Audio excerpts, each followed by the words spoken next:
Assalamualaikum warahmatullahi wabarakatuh. Perkenalkan, nama saya Karisma Rizky Dwi Putri. Saya dari kelas 1A Prodi Pendidikan Matematika Universitas Maritim Raja Ali Haji. Nah, di sini saya akan membahas beberapa soal-soal tentang bangun ruang, yaitu prisma. Sebelum memasuki soal-soal tersebut, kita harus mengetahui terlebih dahulu apa itu prisma. Prisma adalah bangun ruang yang punya bidang alas dan bidang atas sejajar serta kongruen. Kenapa sejajar dan kongruen? Karena sisi lainnya berupa sisi tegak berbentuk persegi panjang atau jajar genjang. Kemudian, kenapa sih bisa ada penyebutan prisma segitiga, prisma segi empat, prisma segi lima, dan sebagainya? Karena setiap penamaan untuk prisma disesuaikan dengan bentuk alas serta atapnya. Misalkan alas dan atapnya berbentuk segitiga, maka prisma tersebut akan dinamakan dengan prisma segitiga. Begitu juga dengan segi empat, segi lima, dan sebagainya. Nah, kemudian selanjutnya kita harus mengetahui apa aja sifat-sifat prisma. Yang pertama, setiap sisi bagian samping berbentuk persegi panjang atau jejar genjang. Nah, yang kedua, umumnya memiliki rusuk tegak. Yang ketiga, setiap diagonal bidang pada sisi yang sama memiliki ukuran yang sama.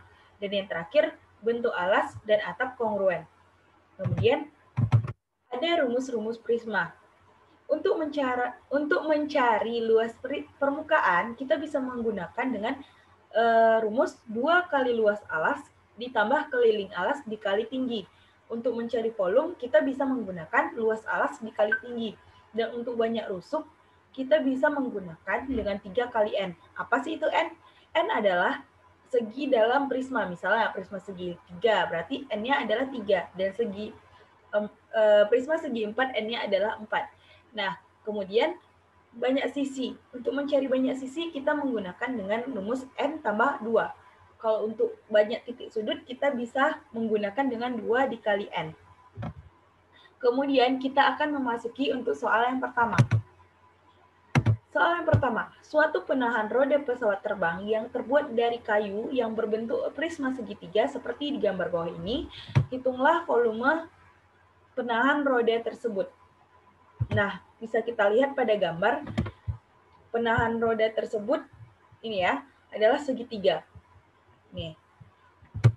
Oke, untuk pembahasannya. Untuk volume prisma segitiga, tentu kita akan menggunakan rumus luas alas dikali tinggi prisma.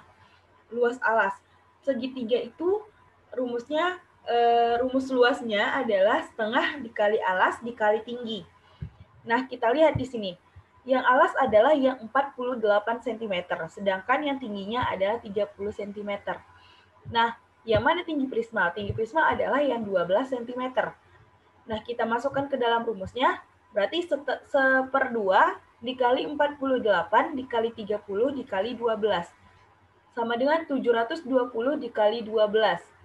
Hasil akhirnya adalah 8.640 cm kuadrat. Maka volume penahan roda tersebut adalah 8.640 cm kuadrat. Kemudian, untuk soal pertama masih mudah, dan kita masuk ke soal yang kedua. Soal yang kedua itu adalah sebuah prisma tegak memiliki volume 432 cm kubik dan alas prisma tersebut berbentuk segitiga siku-siku yang panjang sisi siku-sikunya 6 cm dan 8 cm. Hitung tinggi prisma tersebut. Nah, untuk pembahasannya tersendiri, kita lihat dulu gambarnya bagaimana. Tadi dikatakan bahwa prisma tersebut adalah prisma segitiga siku-siku. Nah, ini yang dikotakkan ini, maksudnya yang ditandai ini adalah berarti sudutnya siku-siku. Katanya panjang sisi siku-sikunya adalah 6 cm dan 8 cm. Berarti yang rusuk FE berarti itu adalah 6 cm, sedangkan FD itu adalah 8 cm. Nah, sebelum kita mencari tinggi prisma tersebut, kita cari dulu luas segitiganya. Luas segitiganya kan tadi udah kita bahas sebelumnya, luas segitiga itu adalah setengah dikali alas dikali tinggi. Alasnya sudah kita ketahui adalah 6 cm dan tinggi segitiga tersebut ada 8 cm, maka kita tinggal masukkan angkanya. Berarti luas segitiga adalah setengah dikali 6 dikali 8. maka hasilnya adalah 24 cm kuadrat. Nah, selanjutnya untuk mencari tinggi kita menggunakan rumus volume. Kenapa rumus volume? Karena yang diketahui adalah volumenya. Nah, rumus volume adalah luas segitiga dikali tinggi prisma. Volume sudah kita ketahui 432 dan luas alas juga sudah kita ketahui 24. Maka kita masukkan angkanya.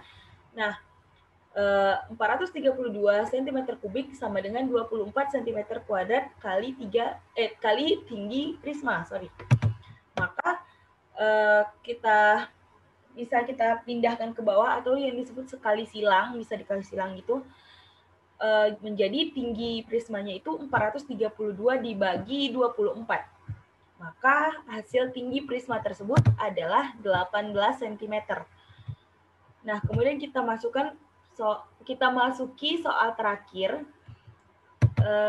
yang mana soalnya adalah sebuah prisma segitiga memiliki alas berbentuk segitiga siku-siku dengan panjang alas 24 cm, tinggi segitiga 10 cm, dan jika tinggi prisma 30 cm, maka berapakah luas alas prisma tersebut?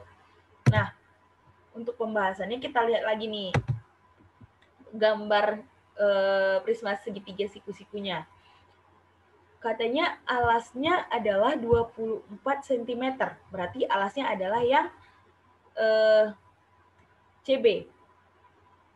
Karena ini kongruen ya antara ABC sama dengan DEF. Nah, BC itu panjang alas 24 cm dan tinggi segitiga yang AC 10 cm. Nah, tinggi prisma itu adalah FC 30 cm. Nah, kita untuk mencari luas permukaannya, tentu kita harus mencari dulu sisi miring dari segitiga tersebut. Kita pakai rumus Pitagoras. Anggap yang sisi miringnya kan AB. Kita anggap itu adalah X. Jadi X kuadrat sama dengan 24 kuadrat ditambah 10 kuadrat. Maka X kuadrat sama dengan 576 ditambah 100. X kuadrat sama dengan 676. Nah, untuk menghilangkan kuadratnya, maka kita akarkan 676-nya menghasilkan 26 cm. Dapatlah sisi miringnya 26 cm. Kemudian, untuk luas permukaan prisma, bisa kita pakai rumus 2 dikali luas alas ditambah keliling alas dikali tinggi. Luas alas segitiga berarti kita cari dulu kan alasnya dengan setengah dikali 24 dikali 10. Langsung kita masukkan aja lah ke rumus luas permukaan prismanya. Berarti 2 dikali setengah dikali 24 dikali 10. Nah, untuk keliling alas itu tinggal ditambahin aja segitiganya itu, rusuk-rusuknya ditambahin. Jadi 26 ditambah 10 ditambah 24. Tingginya adalah diketahui tadi 30 cm. Tinggi yang dimaksud ini adalah tinggi prismanya. Nah, kemudian 2 dikali setengah dikali 24 dikali 10 itu adalah 240. Dan untuk keliling alas dikali tinggi itu hasilnya 1800. Maka hasil akhirnya adalah luas permukaannya 2040 cm kuadrat. Nah, itu tadi pembahasan soal kita mengenai prisma, dan semoga apa yang saya jelaskan, apa yang saya bahas di sini bisa menjadi suatu